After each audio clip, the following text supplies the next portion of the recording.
In this video you will find out how to make aloe vera gel naturally at home. Welcome to my channel Munir Health.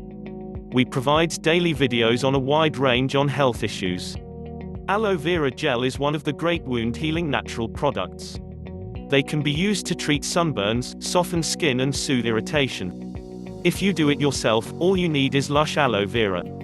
You can mix aloe vera gel with other ingredients to store days. To make the aloe vera gel you need to follow the following steps. 1. The first important thing is that your hands and tools are clean so that the gel does not become contaminated. 2. Cut the outer leaves of aloe vera. Outer leaves are usually older. They contain lots of fresh gels and are healthy.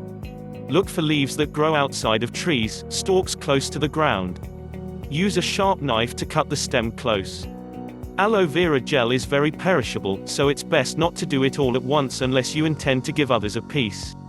Especially if the leaves are large, just cutting 1 or 2 leaves is enough to make 1/2 to 1 cup of gel. Be especially careful not to cut too many leaves at once if your plants are still young.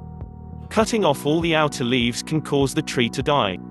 3. Allow the plastic leaf to melt for 10 minutes. Place the leaves vertically in the cup to allow the dark yellow plastic to flow out. This resin contains pus, which may cause slight skin irritation. Ideally, you should allow the plastic to flow, avoiding mixing with the gel. 4. Stripping the leaves. Use a vegetable peeler to carefully peel away the green part of the leaf. Make sure to cut to the inner white layer with the gel on it. Strip off all the leaves on one side, leaving a half of a concave pan filled with gel. If you have large leaves, you should cut them into smaller pieces before stripping. Discard the stripped leaf so it doesn't get mixed in with the gel. 5. Use a spoon to scoop out the gel. The soft, transparent gel is easy to scoop. Scoop all the gel into a clean bowl. 6. Consider mixing the gel with a natural preservative.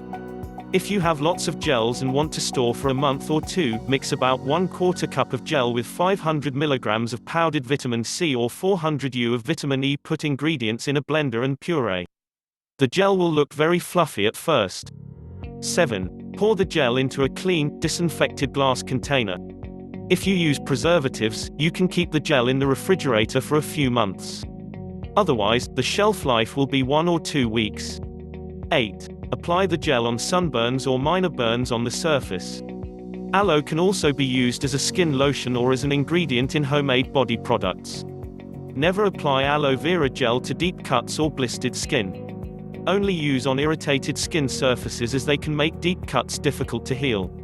Try mixing 1/2 cup of aloe vera with 1/4 cup of liquid coconut oil to create a massage cream that moisturizes and heals the wound. We hope this information is useful for you. If you like this video, please hit the like button and comment about the video. So, please hit the subscribe button and turn on notifications to get the latest videos.